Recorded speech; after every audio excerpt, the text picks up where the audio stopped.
It's all you. Thank you, sir. Welcome back, everybody. Want to thank everybody again for showing back up for number four of Roll Call, episode number four of Roll Call. Today, we're going to do two things. One, I wanted to take the first half.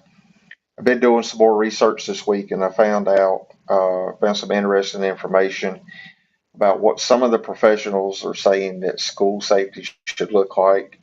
Uh, Before I get into that, I want to thank Joker again. If you're not already following him on X, YouTube, Facebook, you need to do so. And come back tonight. I think you're doing your show tonight, Joker. Is that correct? Tuesday night? Yeah. 9 o'clock. So come and check him Uh, out. 10 o'clock, 10 o'clock to midnight Eastern. It's Joker's Wild Call In where we talk about the unexplainable, paranormal stuff like that. All are There you welcome. go. Phone lines will be Yeah, open. it's a pretty cool show. I watch it on YouTube. It's pretty interesting. So anyway, come. So yeah, me and Jason's back. Hopefully this will be an interesting one for you. I know a lot of y'all have showed a lot of interest in past school shootings, so Jason's going to do the last half on that. We're going to start going into some past school shootings. But first, like I was saying, I started doing some more digging this week, and interestingly enough, I found a couple of professional, I'll call them websites, companies that are saying what school safety should look like. And surprisingly enough, and there is sarcasm there, they went into how school safety started with the fire code and how that evolved and how there has not been any loss of life, and I'm pretty sure injury for that matter since the fire code was implemented back when Jason was born. Uh, so what I wanted to, if I can get this to work right, so I wanted to give them the credit that they need. So I'm not leaving anybody out, and I want to be transparent on where I found this information. So two of the main ones that I found the information was townsteel.com. They are makers of steel doors used in schools, hospitals, businesses, uh, stuff like that, and they are fire rated. And I hope I pronounced this correctly. Centigix. They're a business that actually provides schools with safety lanyards, is what they call them, for say like if a teacher is incapacitated or whatnot, a student can push the button, the little lanyard that the teacher wears, and it notifies school administration, and I believe even 911 of the school address and room number so they could get that teacher some help as far as medical. That's the only thing that they do. But it was interesting that I found out the information that I found out from these websites. So going back to what Jason has said in the past, the fire codes, and I kind of nailed this down a little bit more to give you a better understanding. So fire code was implemented in 1958, and then interestingly enough, and even having been in the fire service, I was not aware of this, but the fire alarms were actually implemented in schools in the 1960s. Smoke detectors in the 80s, and voice evacuation systems were mandated in 2010. I thought that was kind of interesting, but there you can see the time frame of the evolution of the fire code as it is today. So one of the things that they had said is they tried to say what school safety should look like, especially today, and you'll kind of see where 3D comes into this. That it's a multi-layered system, it's comprehensive. But interestingly enough, what these two companies are basically saying school safety should look like, you're going to see the similarities when you look at 3D. But they're talking about door locks, how they, the requirements that they have to meet with the fire limits, stuff like that. You cannot prevent egress. Keeping somebody from leaving a room. So they get into that.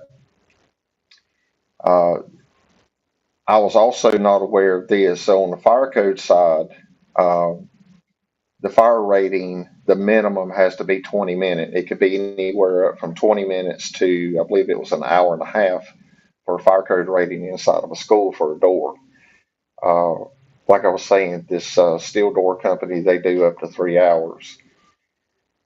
So they get in and was talking about, they start going from like the threat of fire into, basically, without saying it, they're saying it with school shootings.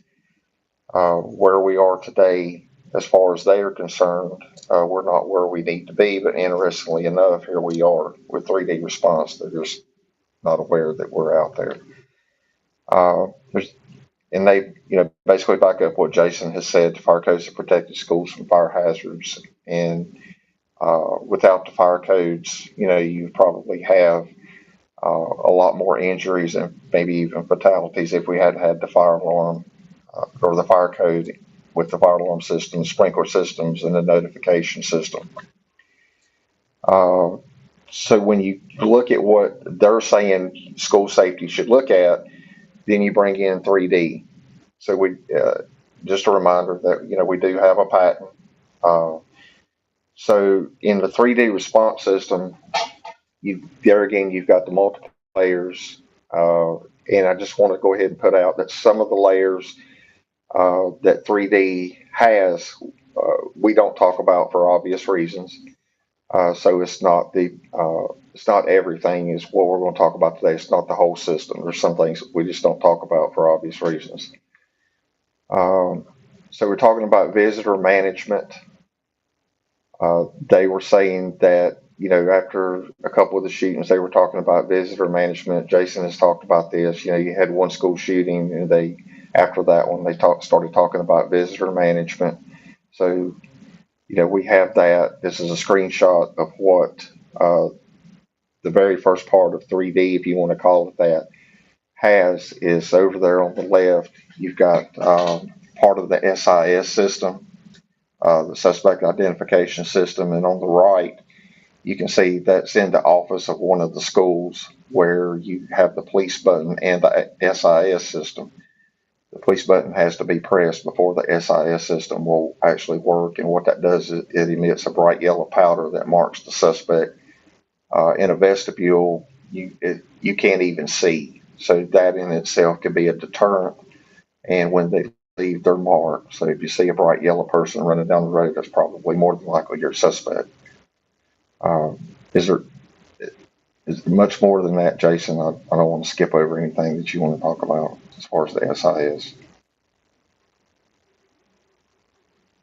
Yes, not. Sorry. So no, you're fine. Before you move on, John, Yeah, go ahead. that transaction window on the right, that's actually ballistic glass. And then that whole wall is also level 7 ballistics. So you've literally created a bulletproof space for the person controlling the door. Uh, I didn't know if you wanted to divulge that, but yeah. Uh, so the three elements of 3D response is concealment, cover, concealment, and communication. So jumping on the communication part, there you see you got the phone, you got a laptop, and then you've got the SIS and the police button. The SIS button normally, and correct me if I'm wrong, Jason, is going to be in the office area. Uh, the little half part of there on the left where you see the telephone and just the police button, that's actually in a classroom. That's what you're going to see inside of each classroom. So there's your communication part that the teacher would have access to in the event of an active shooter incident. When the system is activated by the push of that button, I know a lot of you probably have already heard this, but in case you haven't, at the push of a button, the police button, a lot of things are going on at that particular time. You have an audible visual alert system that's going off inside and outside. That was one of the things that kind of follow along with the fire suppression system is when the fire alarm is activated, you've got either bright white strobes, and back in the day, they used to be, I think some businesses had red flashing lights or rotating lights or whatever the case may be. But I think now it's like a white, bright strobe light. Ours is blue, indicating for like law enforcement to differentiate between a fire alarm activation and a 3D response activation. So on the portable safety notification system, which is also the lanyards, which is what the two companies were referring to, in the Centingix company, which is what they provide, that is part of this one of the components of 3D response. So we have the lanyards that a teacher can wear, like if they have lunchroom duty or if they're going outside or whatever the case may be, and they hear gunfire, they can actually press the lanyard button, and it's going to do the same thing uh, that the push of the button is going to do, and except for locking down of the doors. It's just going to notify police saying, "Hey, there's been an activation from a lanyard at such and such school. This is the address and the location, whether it be lunchroom or outside." And just you could probably elaborate more on that as far as the specifics if you wanted to on the lanyards. But this was one of the things that they said that school safety should also look like: remote notification systems. They pretty much covered. So they were talking about the doors, and this is one of the things that kind of blew me away with the doors. And Jason and I was talking about this the other day.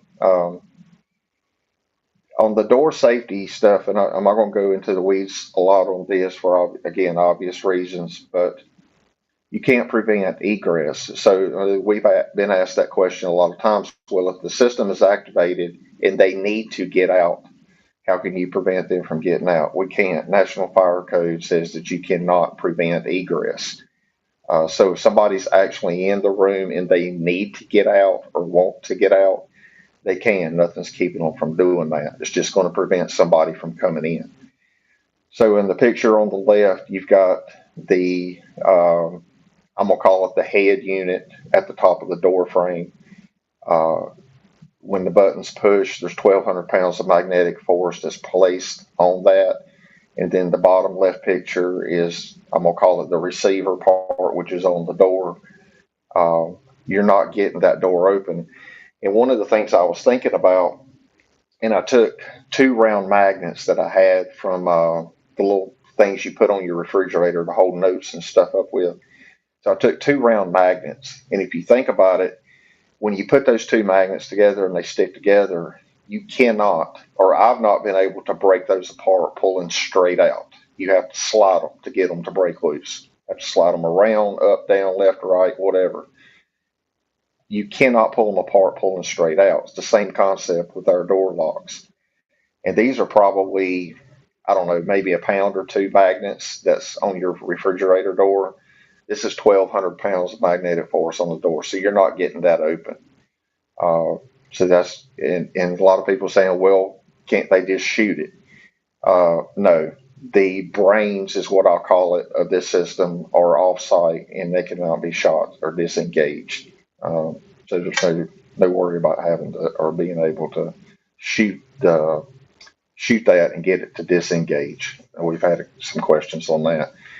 Over on the right side at the top, this was a picture I took when Jason flew me out to Minnesota last January. I took a lot of photos, but this is one of the doors. So one of the arguments we hear is, or one of the complaints is, we don't want our schools looking like prisons or jail cells. Well, if you didn't know that that was a ballistic rated door, you wouldn't know. So you can see the magnetic part at the top of the left, right above stem. You can see that, and then at the top right corner, you can see the head unit.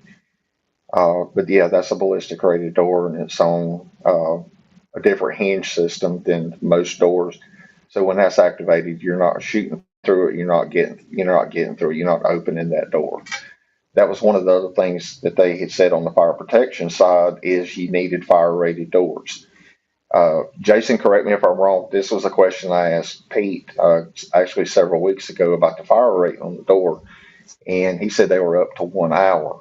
Well, the NFPA standard is, I believe it was 30 minutes. So our doors are double what's required from the National Fire Protection Association. So we basically double that criteria or that recommendation there with our doors. So when the system's also activated, we've got a command center. Usually that's in the office where the TV monitors are that where the cameras feed into. So we go in and we'll make that room basically a vault. They're ballistic protected all the way around. And one of the cool features about some of our components is those barn doors that you see in the top two circles. You can actually use those dry erase boards. They slide open and they slide closed. That window actually looks out into a parking lot at that particular school. But you can close that, and I don't know if you can really tell in that first picture down at the very bottom, just above the chair rail. Uh, there's little hooks in there to keep it from coming open. So even if they were able to shoot out the glass, they're not going to get that door open, and whoever's in that room are ballistic protected. The walls are ballistic rated, all the way around is ballistic rated. So when the system is activated, you've got an active shooter. You're either going to have a school staff member in there directing law enforcement where to go, and when the first few law enforcement officers get there, they will be replaced with one of the officers to try to direct responding officers to where the threat is and go ahead and eliminate the threat before they can do any more damage. So that was the internal command center that's part of the 3D system. I was actually asked this question today and one day last week by one of our big supporters about window protection. And again, I was asked, is the glass bulletproof? No, it's not bulletproof. You can shoot through the glass, but it's not going to shatter. Some people have asked, well, what's the benefit in that? Well, if you look at Sandy Hook and a couple of other shootings, they shot the glass out and then walked through the door frame after they shot the glass out. So they're not going to be able to do it with this. We've actually got a video of Pete hitting it with a baseball bat. It don't even, I don't even think it's spider webbed. And then a fist and some other objects. It did not give. Bulletproof glass is just way too expensive. You're going to price yourself out. So you only put the window enhancements where you need it.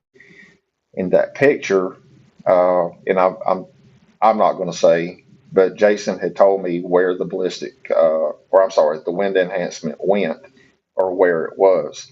But looking at it, the way you're looking at it right now, and even walking up to it, you can't tell where the wind enhancement is. It's basically invisible. Had he not told me, I wouldn't have known what panels had the wind enhancement in it. So that was pretty interesting too. So that's kind of gives you a better idea of, when you're talking about glass or wind enhancements, what that looks like. And this is actual school that has it. So they were talking about the ballistic products. And all this stuff you can also find on the website at 3dresponse.com. So the second picture from the left, you see Pete standing there in the red shirt. That pocket door, that is one of our panels. And you see how it kind of blends in with the existing furniture. People walk by it, students walk by it every day. There's something there, but they don't know what's there. It's not making the classroom look like a prison. What a lot of people don't understand, also looking at that same picture, is that back wall is also ballistic rated. That's part of the safe space area. You can see the foam there. Again, we don't take away from the classroom setting. You see the sink there, see the trash can, or I think a mini fridge, whatever it is there. You see everything there. It does not take away from the classroom setting. Over on the right, see that same panel where it's pulled out. I think on the other side of it, it was the same kind of material, but that's what it looks like pulled out. And then on the bottom left photo, and I'm not going to tell you where it stops, but that wall is also ballistic rated. And that's the actual back wall of of, I think it was the hallway coming into the school. Then there you've got the same picture of the barn doors. The barn doors can also be put in the classroom. Like if you have a window or a larger window in a classroom, which you do find now with some of the more modern type concept school buildings where they have windows looking out into the hallway. So again, we make the safe areas for the teachers and the students in the event of an active shooter. Uh, we've mentioned this before, so it's not a secret, but it is level 7 rated ballistic. Um, so again, they're protected all the way around. Here's another view. So that's that same classroom. Uh, Over there on the right where Pete's standing now, you can barely see another pocket door. So that whole, I call it a horseshoe. So that whole horseshoe area is ballistic rated. So that's where in the event of an active shooter incident, that's where everybody's going to go. If you look at that door to the right, so one of the things that I done when I was there, I stood outside the pocket panel was pushed in. I stood outside in the hallway and was trying to get a better view as if I were an active shooter. It was like, okay, where's my shots? Where can I shoot? You can see pretty much the entire classroom, about 90% of that classroom, except you can see everything but over there to the right behind that one wall on the back side of the door. So if you look down below that, where I went back in and I pulled that panel out, you obscured the view of that room by about 80%. You can see how much of the room you can see with it retracted. Now you can see how much of the room you can see, with it pulled out. That was kind of mind blowing in itself right there, just how much it gave whoever was in there the cover and concealment that they would need. It's a pretty good size area when you open that one, and then the one on the other side, it was a good size area. On the what I'm gonna call the third picture, that's one of the ballistic panels. That's a dry erase board on the side that we're looking at from, and it's on a hinge. It can be closed to lay up against the wall. Some classrooms prohibit or don't allow for the pocket doors, so we can put those in. So when they're not in use, they're laying up, they're laying flat against the wall. You can still use it as a dry erase board. And then if you do need something, you can open it up. There's a hook there at the bottom that goes into the floor to keep it from swinging back and forth. But you notice that there's a window on the other side of it, so everybody would be on the left side of that panel if there was an incident. So even if somebody's on the other side of that window shooting in, they're shooting in and hitting ballistic material. So not only are the bullets not going to go through it, they're also not going to even be able to see their target. You can't really shoot what you can't see. And then we've got keypad part of it. All the teachers and staff members have key card access, but when the system is activated, those key cards are deactivated, and the only key cards that will work are that of law enforcement. So that keeps the threat from overtaking, say, a teacher or a principal or somebody, and then having free reign to the classrooms by an active key card. The reason that's part of our system is during my research years ago, I came across a lot of incidents where the teachers were stressed out so much and shaking so bad, they couldn't get their door to lock with a key. They couldn't get the key in the hole. So there's no fine-tuned motor skills required with our system. It's large muscle memory. It's just a key swipe under stress. I think I know Columbine for sure. There was a teacher that couldn't get their door locked. So that's why we have these card readers. On top of that, when police respond, it provides a much quicker and more accessible entry into classroom and spaces rather than the officers trying to fumble with a key and get it in the hole. So Yeah, and that was one of the things we also actually heard with Uvalde, and y'all probably have heard me say this before. one of the teachers, when she testified, I think it was three teachers in the classroom trying to keep the kids safe. And one of the teachers testified that another teacher took an extension cord and tried tying it around the door closure part, thinking, I mean, you got to remember, they're panicking. Uh, we could sideline quarterback, but they're doing everything that they can to try to keep this jackleg from coming in the room. So one of the teachers tied an extension cord around the door closure, thinking that was going to keep him out. If you go back and you can watch the video, 77 minutes, you'll hear some of the officers saying, "Well, we need a key," because they thought he had locked himself in one of the rooms. Well, they couldn't find a key. Well, after I don't even remember how long it was, but it was a very extended amount of time. They finally come up with a master key, and when they finally grew their balls and decided to confront the threat, then they realized that the door wasn't even locked. But that's another rabbit hole I'm not going to go down. But anyway, so again, with with 3D, you push a button, and these teachers don't have to worry about that. They don't have to worry about where's my keys. Are my keys in my purse, or are they on my desk? Can I get to the door? One of the teachers said, I had my keys in my hand, but I didn't know if I could get to the door and lock it in time before he got to the door. I can't imagine what they were going through. John, what's a jackleg? That's Southern from a dumbass. Gotcha. The Southern slang for a dumbass. Thank you. Yeah, you're welcome. If any of y'all have a dictionary or redneck ebonics, you need to send it to Jason. Anyway, so yeah, that's it. Again, we take that away from something else that the teachers don't have to worry about: keys, finding their keys, getting is their door locked, is it not locked, and so forth. And now again, this wasn't mentioned on the fire code side, but again, it's just an added layer, and I just felt like I needed to put all this together to kind of show you that now people are saying this is what school security should look like, and hello, 3D's been here for 10 plus years, and now you've got these so-called professionals, and I'm not demeaning them, but they're professionals because they make a product that clearly work. Now they're even saying this is what school security should look like.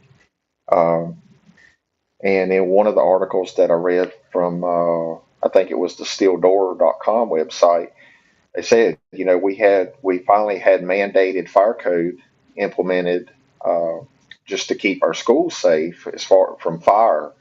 This is something that needs to happen for other threats. They didn't come out and say what the threat was, but we know what the threat is.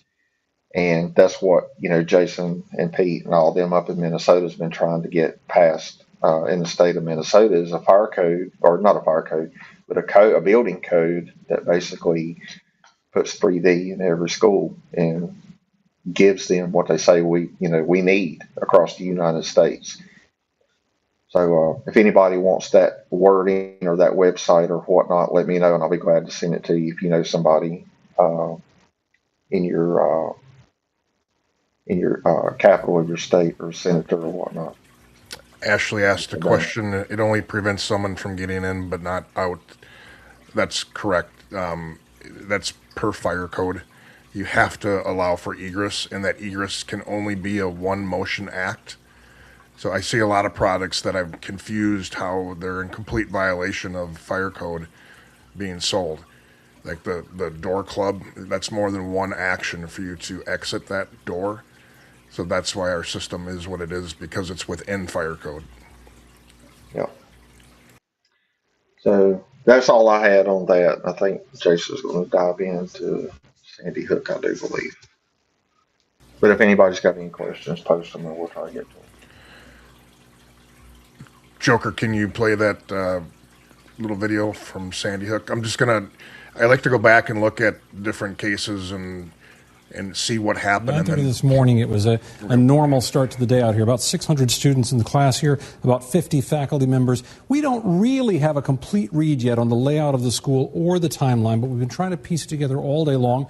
just as investigators have, and we have some idea. So the day was getting underway, had been underway for about 30 minutes. There was a meeting happening up here involving the principal, the vice principal, a school psychologist, and several other adults in this area. Then, around 9:40, as best we can tell from witnesses, just 10 minutes later, it would appear that's when the gunman enters the building. How did he do it? Jason Carroll just mentioned a minute ago the new security system right up here. We're not sure how he got past that or if it had been locked up at that point. We know that police looked very hard all day at a car parked here in the fire lane. It's still there, surrounded by tape, as best I can tell.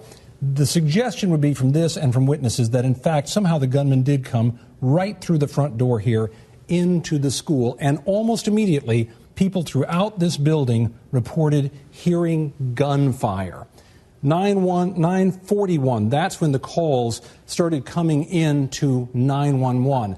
The principal, the vice principal, and the school psychologist who were in this meeting, according to witnesses, went out into the hall and went toward that gunfire to see what was happening.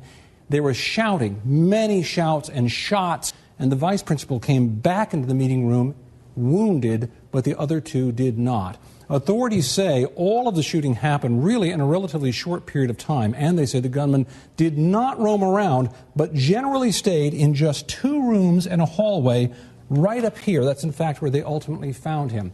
9:45. Teachers were trying to protect students all throughout this school. Some students who were near the gymnasium say that they were told to hide in some closets. Some other students in other parts of the building say they were led outside to flee. It's not really clear if that happened with the teachers or later with them being helped out by some sort of law enforcement officials. But nonetheless, we know that there was a real effort throughout this school to get all of these kids into some sort of safety. This picture, by the way, from the Newtown Bee. And there was all these teachers trying to do something about it, and they didn't really know what was going on. It's also not clear at what point in this process that the gunman died. Law officials say no officers fired a weapon, but they did find him dead in one of the rooms there, the suggestion being probably that he killed himself. But we'll get more details of that as we go on. This is what we do know. When law enforcement agents arrived at this school, they immediately set up a perimeter around it. It was state and local police, and officers spread throughout the building. They say they entered immediately to secure rooms, to find students, and to make sure if a gunman was still active in there that they got him under control or killed him if he had to. Then they quickly started leading students away from the school, trying to get them out to safety. This was just a horrendous event, as you know. Very difficult even for the officers who were involved, because they had to, as you said, tell many of these children, avert your eyes, close your eyes, because they knew. So what's sad about that, Joker? Did I send you a picture of the front door by chance that was shot open? But what's sad about that is Sandy Hook was when 2012, somewhere in 20. Do you remember, John? It's been over a decade, and our schools are no safer than they were back then, even with all this great technology stuff. This incident was less than probably a minute and a half, 2 minutes. So they mentioned how did he overcome their new security, and I say that in air quotes. The new security was basically visitor management. And I've said this in numerous presentations. Anybody that wants to do harm is not going to swipe their driver's license. So he just simply shot the glass out and came in the school. I would say about 99.9% of schools in this nation still call visitor management security, and they think that's going to stop somebody from coming in. Well, this Tennessee, Red Lake, there's a lot of incidents where they just shot their way in. And with our system, they can't do that. So visitor management's day-to-day operation. It's not security, and don't let people tell you that their cameras and their visitor management is security. So if you put 3D response into that scenario, he shoots the glass doesn't break. He shoots again, the glass doesn't break. Shoots again, the glass doesn't break. If he's in the vestibule, he gets sprayed by the SIS system, during which time the alert system is activated, notifying the entire building. He does make it in past that. He gets to that first classroom, and he runs into 1,200 pounds of magnetic pressure, and every child is behind ballistic protection. Again, this is one of those cases that if the school was prepared and a school had a multi-layered response, there's not one child dead. If you plunk artificial intelligence into the scenario, or you plunk drones into the scenario, the response time, I think, for is not changing the number of kids that are hurt. But we need to, as parents, realize that you can arm everybody in that building. You can put $7 million worth of IT and technology crap in there. The bottom line is it comes down to tactics, and it comes down to a rapid response that's very easy to use.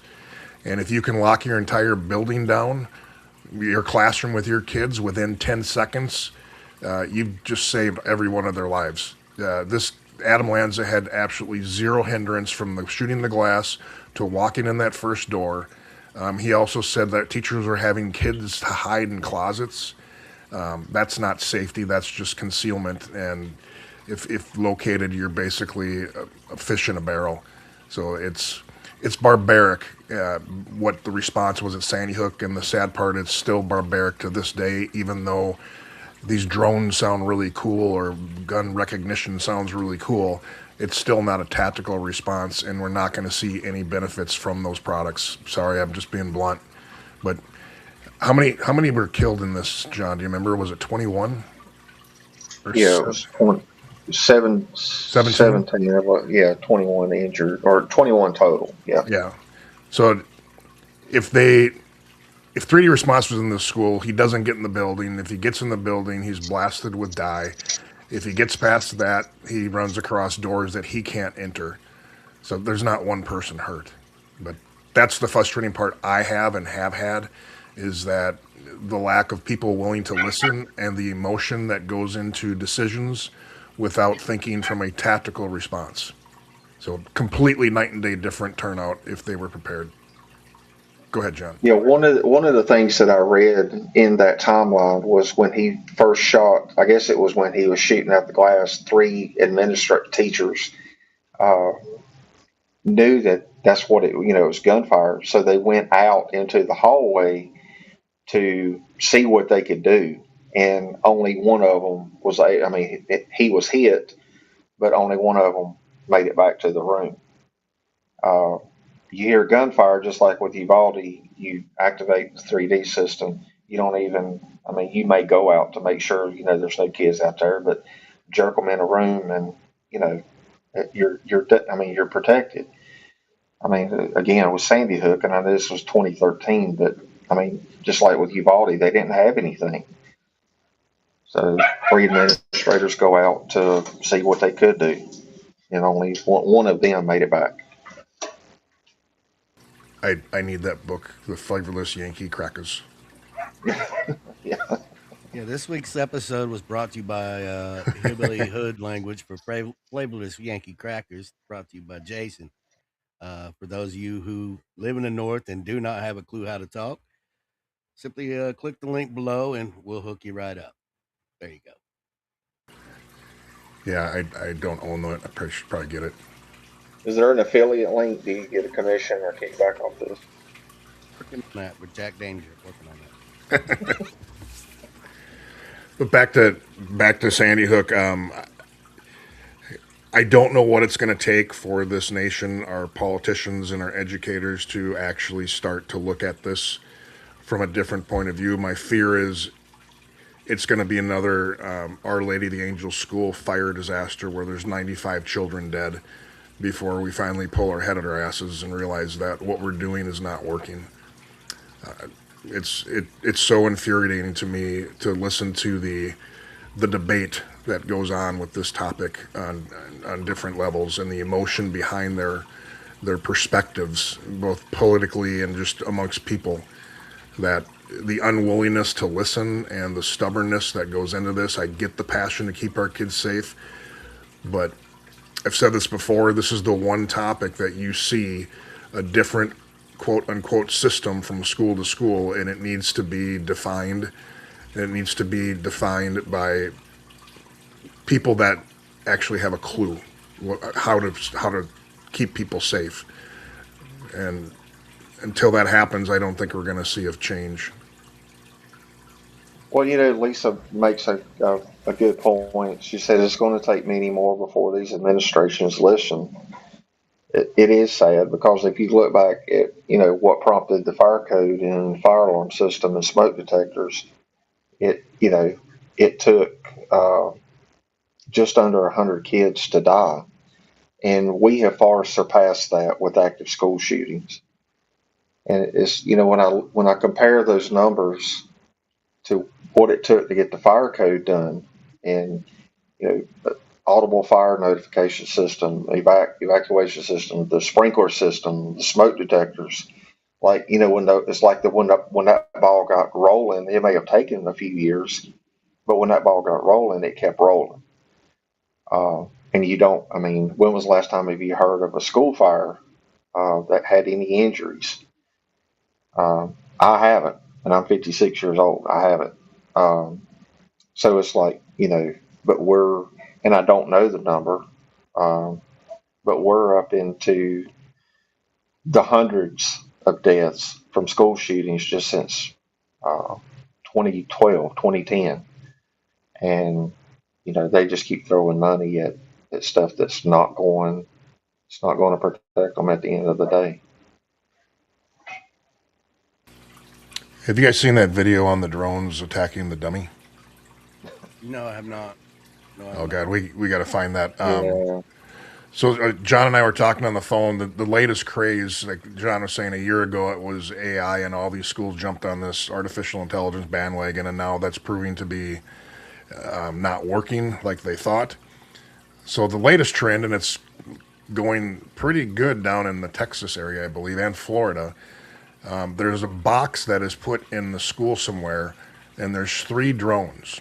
Those drones are piloted off-site at I think at the corporation headquarters in Texas. So your security is thousands of miles away in a different state, and they're relying on, I think, cameras and whatnot, and they're supposedly professional drone flyers. These drones go about 60 to 70 miles an hour. Well, they're showing this demo in a hallway that is completely clear.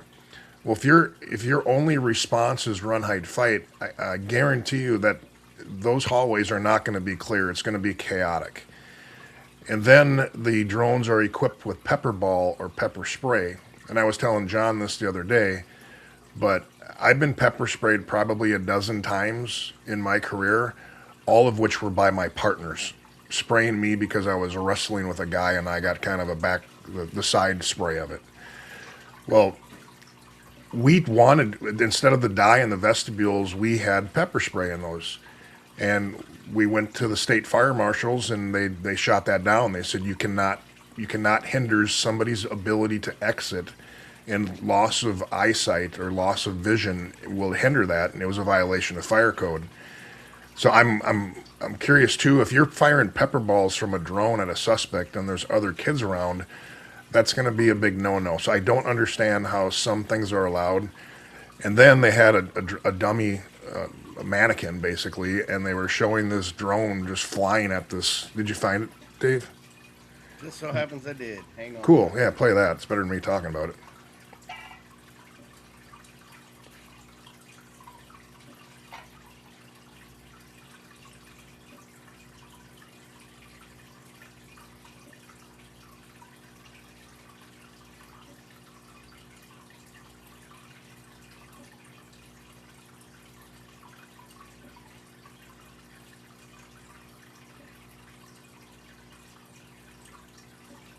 And you notice they're doing this outside, not inside.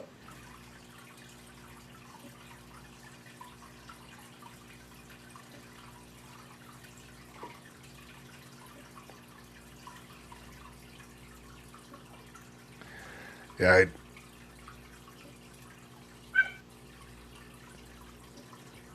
so if I was an active shooter and I knew that they had the drones, I'd probably be going on Amazon and buying a gas mask and making sure one of my weapons was a 12 gauge with like 6-shot. And you kind of overcame it all just with that alone. Yeah.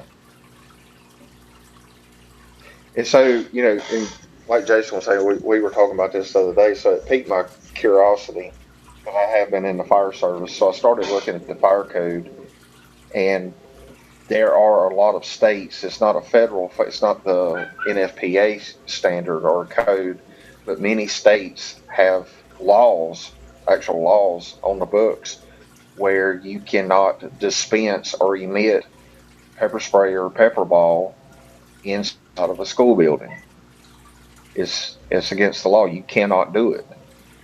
Well, like Jason just said, I mean, it's absolutely absurd that they would show that so that everybody, whoever was to think about going after a school, God forbid, they would already be prepared with a damn gas mask. Good job, Yeah. retard. Good job. Well, and I found out today that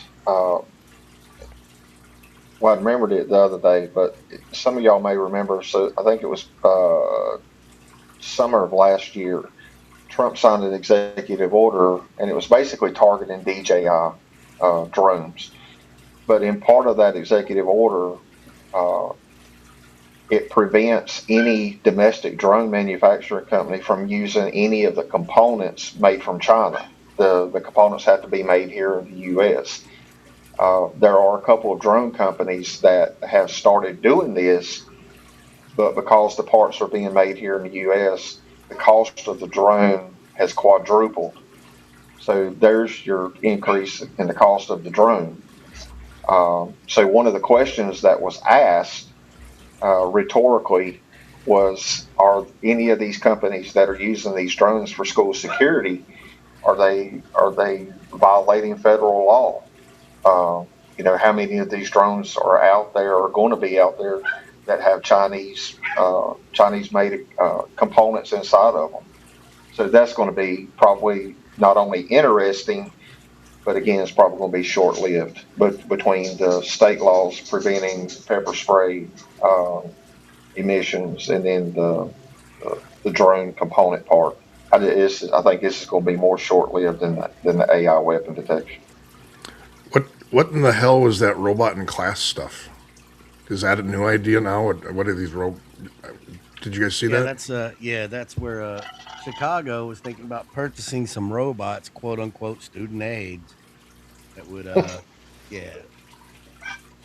Blade Runner shit right there. Excuse my French. Blade Runner stuff right there. Real smart, real smart. Why did they halt it? Did a robot go rogue and hurt somebody? Probably. That'll be the next active They didn't shooter go into response. that. Yeah, they didn't go into that real deep, but yeah. I have a video I wanna show everybody, including you guys. I know you guys didn't send it. This is just a little contribution from me. Check this video out. Okay. Right here in Newtown, Connecticut, the site today of a mass shooting, and this time gunfire aimed at elementary school children. We're here in front of the Newtown United Methodist Church, where we've watched people gathering all evening long, as tonight the details are still pouring in. There are 27 victims, 20 children, 7 adults. And we've heard all day about the incredible response by teachers inside the school, which is considered one of the leading schools in the nation. And also tonight, we have a new image of the suspected shooter, as we tell you everything we know about who did it, what kind of weapons, and why. And we begin all of this with 2020 anchor Chris Cuomo, and he's here right now with me. Chris. Diane, it is an almost unimaginable scene. What we know so far is that inside this elementary school was a group of young kids. They were protected by their teachers, and there was one deranged man who decided to take it all away. This morning, the Sandy Hook Elementary School was full of kids concerned about Christmas. And then at 9:40 a.m., shots rang out. All units, the individual that I have on the phone is continuing to hear what he believes to be gunfire. Inside, little kids are under attack. We heard all this racket at our classroom. Horrible things are happening. Teachers make sure they're safe and then do the unimaginable. And what did the teacher do then? She read us some books and we talked about things and they played little games in there. Did you hear any more bad noises? Yes. The teacher's calm matched by a storm of police activity. Word of 2 shooters sparks searches of the surrounding area. Children are rushed out of the school single file, hand in hand, eyes squeezed shut. We got in the line and we had to close our eyes. How did you find your way out with your eyes closed? We all put our hands on other people's shoulders, and then our teacher held the first person's hand and she let us out. Chaos. Complete chaos. Nobody knew where anyone was. It was a mob scene of children and police and adults. Ella's mom, Amy, and dozens of other families search for their kids as information starts to trickle in. I heard that children were taken out bloody. I'm very scared, worried about my son, worried about the other kids that I know here. It was terrifying. I'm still terrified. I think I'm still in shock about it all. I still don't know everything that happened. A situation that couldn't be any more terrifying. Kids at the mercy of a deranged gunman. And yet it keeps getting worse. And these units in the pool, I got bodies here. Among the dead, 20-year-old gunman Adam Lanza and his mother, who was a teacher's aide at the elementary school. He came with a bulletproof vest and 4 guns, including 2 semi-automatic handguns and possibly an assault rifle, say authorities. He killed so many of the kids she loved. It's a very, very difficult scene for the family members, for all the responding first responders. It's a tragedy. It's a tragic scene. And yet many more survived, like little Ella, who will still have a chance at a Merry Christmas. It's over, okay? You know that now? Yeah. So one of the big thing that people overlook, and this is a perfect example if you watch the chaos ensuing, the aftermath. These other organizations out there, they don't really put together a full package. So we actually will sit down with the school administration and come up with an aftermath plan that includes everything from, your school will become a crime scene, and what happens, what the police are going to do and what they need from your administration team, staging areas for media, staging areas for parents, for first responders, all set up in different locations, shutting down roads. I know, it's not necessary blockades, but you might end up calling the county or the city and asking for dump trucks just to shut roads down. If you saw the squad car coming in with his lights on, that road was basically jammed shut. So the parents actually restricted movements. There's been some shootings where they had to go off-road over grass just to get to the school because of the traffic backed up so bad. The reunification processes and what that process looks like on bringing parents to their children, and counselor supplying services. The list is very exhaustive. Federal agencies, local agencies. There's going to be more resources that are really dumped in your back pocket that you as a school administrator will have no idea what to do. And you got to put some organization to that chaos. And again, it's about being prepared. So when these schools do lockdown drills, the administration should take it one step further and do a tabletop on aftermath and restoring, and reuniting families and getting things back to some sort of organization. But this is one angle that is overlooked in almost every case of now what do we do? And you have thousands of voices, popping into your head. It's just it's an overwhelming process if you've never been on a large scene that's got a lot of attention.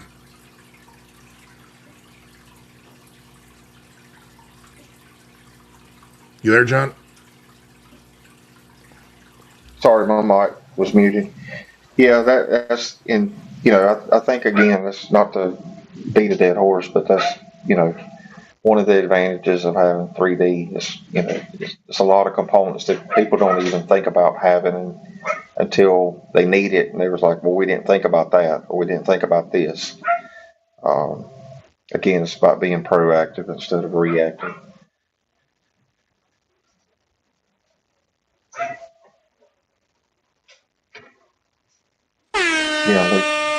Lisa made the comment about professional drone flyers. You're going to have human error, and that was one of the other things that was a concern, is about the drones being hacked, either by foreign or domestic. What the hell is that loud noise? I have no idea. I don't know. I thought it was you, Joker. I thought it was John covering up a toot. No, it wasn't me. Nobody found that funny, but I did. Oh well. What the hell is a toot? It's a weird way of saying fart. Oh, we just say it. That is a flavorless Yankee Crackers attempt at humor, ladies. It and is gentlemen. actually. And in case you need one or don't have one or haven't even heard about, we do offer Hillbilly Hood language for flavorless Yankee Crackers. It's available on Amazon. Get yours today. And if anybody wants to gift Jason one, DM me. I'll send you his address. Yeah, that's not going to happen.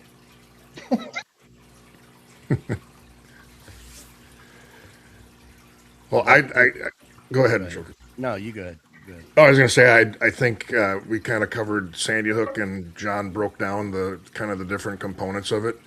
And I hope people are starting to understand that it's got to be a holistic and comprehensive approach. It cannot be a one-trick pony.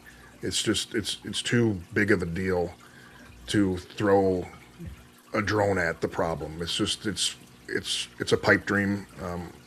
And until we get to that point as a society and parents actually start getting vocal about protecting their kids, we're not going to see any improvements in this topic whatsoever. Or don't forget about Chicago trying to throw in 3PO down there in their schools. Androids. Good Lord. Yeah. In 5 years, we're going to have Terminators in our schools. Who knows? P1000. Yeah. Get yours today. I would like to thank everybody for joining us today. All the people who support us every week. It's because of you that we keep going. You are more encouragement than you realize. I appreciate all of you. Yeah, thanks everybody. On behalf of John, what was that word you used? Leg? Jack leg. All you jack legs, we appreciate you coming in here. Is that wrong? Yeah, no. Wrong context. Sorry, my bad. But anyway, thank you guys. Yeah, thank you. Thank you again, Joker, for doing this. Appreciate it. My pleasure. Y'all have a great night. See you next week. 5 p.m. Eastern, every Tuesday. Don't forget your book. Y'all have a good night.